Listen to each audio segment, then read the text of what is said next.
சின்ன மருமகள்ல அடுத்து என்ன நடக்க போகுதுன்னு வாங்க பார்க்கலாம். இங்க தமிழ்ச்செல்வி படிச்சுக்கிட்டு இருக்காங்க. அப்பந்தான் பார்த்தா வக்கீல் கிட்ட இருந்து ஃபோன் வருது. என்ன வக்கீல் மேடம் ஃபோன் பண்றாங்க, என்னன்னு கேட்போம் அப்படின்னு சொல்லிட்டு தமிழ் பார்த்தா ஃபோனை அட்டன் பண்ணி பேசுறாங்க. ஹலோ தமிழ்ச்செல்வி, எப்படி இருக்கீங்க அப்படின்னு சொல்லிட்டு வக்கீல் கேட்கவும், நான் நல்லா இருக்கேன் மேடம், நீங்க எப்படி இருக்கீங்க மேடம் அப்படின்னு தமிழ் கேட்கவும், நான் நல்லா இருக்கேன் தமிழ்ச்செல்வி.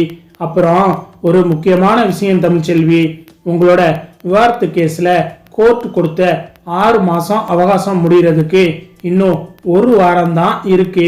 நீங்க அதை பத்தி எதுவும் முடிவு எடுத்திருக்கீங்களா? உங்க வீட்டுக்காரரோட சேர்ந்து வாழ முடிவு எடுத்திருக்கீங்களா? உங்க வீட்டுக்காரர் மனசு மாறிட்டாரா? என்ன தமிழ்ச்செல்வி கேள்வி கேட்டுக்கிட்டு இருக்கேன், நீங்க பதிலே சொல்லாம அமைதியா இருக்கீங்க. உங்க கணவர் சேது உங்க பக்கத்துல இருக்காரா? இருந்தாருன்னா அவர்கிட்ட போனை கொடுங்க அப்படின்னு சொல்லிட்டு வக்கீல் அடுத்தடுத்து கேள்வி கேட்கவும், இங்க தமிழ்ச்செல்விக்கு என்ன சொல்றதுன்னே தெரியல. இந்தா இருக்காரு மேடம், நான் போனை அவர்கிட்ட கொடுக்குறேன் அப்படின்னு சொல்லிட்டு தமிழ் போனை கொண்டாந்து சேது கிட்ட கொடுக்கவும், யாருன்னு சொல்லி சேது கேக்குறாரு. வக்கீல் மேடம் பேசுறாங்க, உங்ககிட்ட பேசணுமா அப்படின்னு சொல்லிட்டு தமிழ் சொல்லவும், வக்கீல் மேடமா அப்படின்னு சொல்லிட்டு தமிழ் கிட்ட போனை வாங்கி சேது பேசுறாரு. சொல்லுங்க மேடம், நான் சேது பேசுறேன் அப்படின்னு சொல்லிட்டு சேது சொல்லவும், என்ன சேது, உங்களோட விவாகரத்து கேஸ் டைம் முடிய இன்னும் 1 வாரம் தான் இருக்கு. அதை பத்தி நீங்க என்ன முடிவு எடுத்து வச்சிருக்கீங்க? உங்களோட மனைவி தமிழ்ச்செல்வியோட சேர்ந்து வாழ ஆசைப்படுறீங்களா? இதை பத்தி எதுவுமே நீங்க என்கிட்ட சொல்லவே இல்லையே. ஏதாவது நீங்க சொன்னீங்கன்னா தானே அடுத்த வாரம் உங்க கேஸ் கோர்ட்ல ஹியரிங் வரும்போது ஏதாவது ப்ரிப்பேர் பண்ண முடியும். என்ன முடிவு எடுத்திருக்கீங்க அப்படின்னு சொல்லிட்டு வக்கீல் கேட்கவும், மேடம் நீங்க தப்பா எடுத்துக்கிடாதீங்க, வீட்டுக்கு கொஞ்சம் உங்களால வர முடியுமா அப்படின்னு சொல்லிட்டு சேது கேட்கவும், ஓகே சேது, நான் நாளைக்கு காலையில உங்க வீட்டுக்கு வாரேன் அப்படின்னு சொல்லிட்டு வக்கீலும் போனை வச்சிடுறாங்க.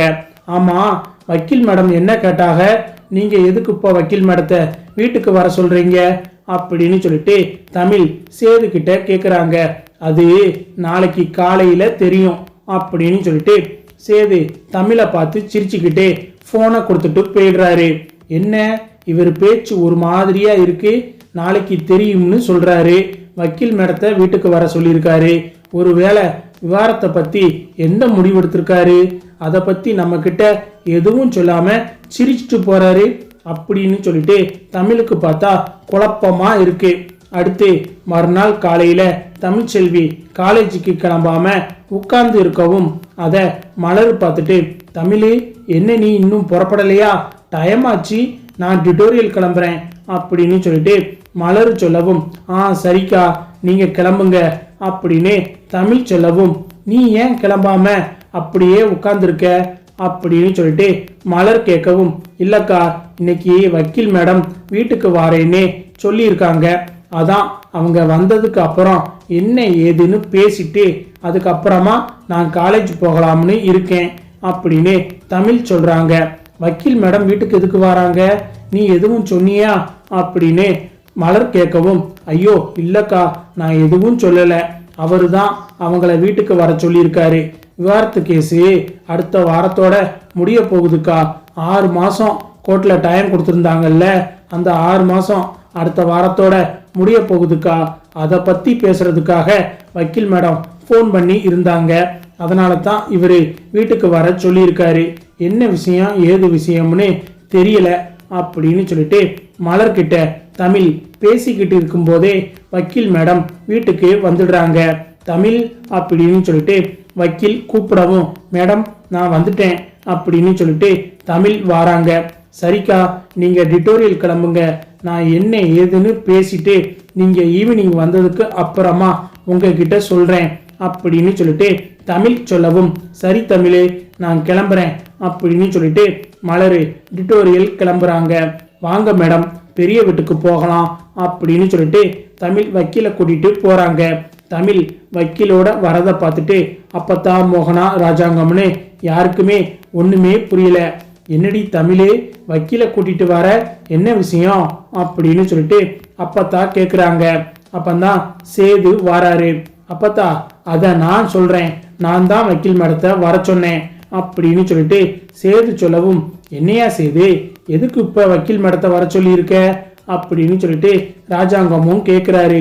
தெரியல சார், சேது சார் தான் வர சொன்னாரு அப்படின்னு சொல்லிட்டு வக்கீல் மேடம் சொல்லிக்கிட்டு இருக்கும்போது, மேடம் உங்ககிட்ட நாங்க விவாதத்துக்கு அப்ளை பண்ண நோட்டீஸ் எல்லாம் இருக்குல்ல அப்படின்னு சொல்லிட்டு சேது கேட்கவும், இருக்கு சேது, இந்த நோட்டீஸ் தான் அடுத்த வாரம் கோர்ட்லயும் கொடுக்க வேண்டியது இருக்கு. நீங்க 2 பேரும் சைன் போட்ட அபிஷியலான நோட்டீஸ் என்கிட்ட தான் இருக்கு அப்படின்னு சொல்லிட்டு வக்கீல் சொல்லவும், கொஞ்சம் தப்பா எடுத்துக்கிடலன்னா அதை தாரீங்களா அப்படின்னு சொல்லிட்டு சேது கேட்கவும், இந்தாங்க சேது அப்படின்னு சொல்லிட்டு வக்கீல் விவாதத்து நோட்டீஸை எடுத்து சேது கிட்ட கொடுக்குறாங்க. சேதுவை பார்த்தா அந்த நோட்டீஸை வாங்கி பார்க்குறாரு. இந்த பக்கம் சாவித்திரி ஈஸ்வரி எல்லாம் சேதுவை பார்த்துக்கிட்டு இருக்காங்க. இவன் என்ன பண்ண போறான், எதுக்கு இப்ப வக்கீல வீட்டுக்கு வர சொல்லியிருக்கான் அப்படின்னு சொல்லிட்டு யோசிச்சுக்கிட்டு இருக்காங்க. அப்பந்தான் பார்த்தா சேது வக்கீல் நோட்டீஸை சர்ன்னு கிழிக்கிறாரு. சேது வக்கீல் நோட்டீஸை கிழிக்கவும் இங்க அப்பத்தா மோகனா ராஜாங்கம் எல்லாருக்கும் ரொம்ப சந்தோஷமா இருக்கு.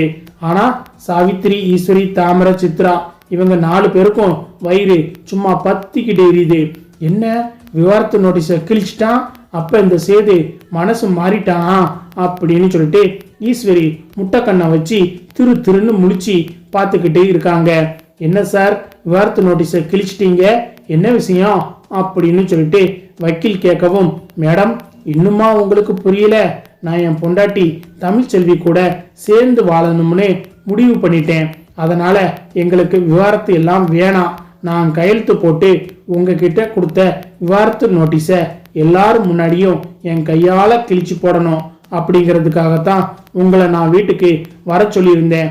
நான் என் பொண்டாட்டி கூட சேர்ந்து வாழணும்னு எப்போவோ முடிவு பண்ணிட்டேன். அந்த முடிவை எக்காரணத்தை கொண்டும் நான் மாத்துறதா இல்லை. என் தமிழ்ச்செல்வி கூட தான் இனிமே என் உசுறு உள்ள வர வாழ்க்கை அப்படின்னு சொல்லிட்டு சேது சொல்லவும், இங்க தமிழுக்கு பார்த்தா கையும் ஓடல காலும் ஓடல, அப்படியே திகைச்சு போய் பார்க்குறாங்க. என்ன தமிழே, இது கனவா நிஜமானு சொல்லி பார்த்துக்கிட்டு இருக்கியா?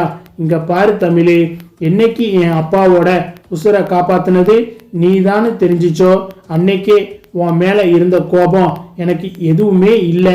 எல்லா கோபமும் எங்க போச்சுனே தெரியல. என் உசுரே இனிமே நீதான் தமிழே. என் உசுரை உன் வயிற்றுல சுமந்துக்கிட்டு இருக்க. அப்புறம் எப்படி தமிழே உன்னை விட்டு நான் விலகணும்னு நினைப்பேன்? உன்னை வெட்டி விட்டுட்டு நான் இந்த வீட்டில் சந்தோஷமா இருந்துருவேன்னு நினைக்கிறியா? அப்பாவும் நேத்தே சொன்னாரு, தமிழ்ச்செல்வி கூட சேர்ந்து வாழ்றத பத்தி முடிவு எடியா அப்படின்னு சொன்னாரு. நானும் முடிவு எடுத்துட்டேன். இனிமே என் வாழ்க்கை உன் கூட தான் அப்படின்னு சொல்லிட்டு சேது சொல்லவும், தமிழை பார்த்தா டக்குன்னு சேதுவை கட்டி பிடிக்கவும் வீட்டில் இருக்கிற எல்லாரும் சந்தோஷத்தோட பார்த்துக்கிட்டு இருக்காங்க. ஆனா இந்த சாவித்திரி ஈஸ்வரி எல்லாரையும் பார்த்தா அப்படியே கண்ணுல தீய கக்குற மாதிரி பார்த்துக்கிட்டு இருக்காங்க. இவங்க 2 பேரும் எப்படி ஒன்று சேரலாம்? இந்த சேதுவுக்கும் தமிழ்ச்செல்விக்கும் விவாதத்தை வாங்கி தமிழை வெட்டி விட்டுட்டு சேதுவுக்கு என் அண்ணன் மக ஐஸ்வர்யாவை கட்டி வைக்கலாம்னு நான் திட்டம் போட்டுக்கிட்டு இருக்கேன். ஆனா இந்த சேது திடீர்னு இப்படி மனசு மாறிட்டானே அப்படின்னு சொல்லிட்டு ஈஸ்வரி ஒரு பக்கம் புலம்பிக்கிட்டு இருக்காங்கன்னு பார்த்தா இன்னொரு பக்கம் சாவித்திரியின் தாமரையும் புலம்பிக்கிட்டு இருக்காங்க.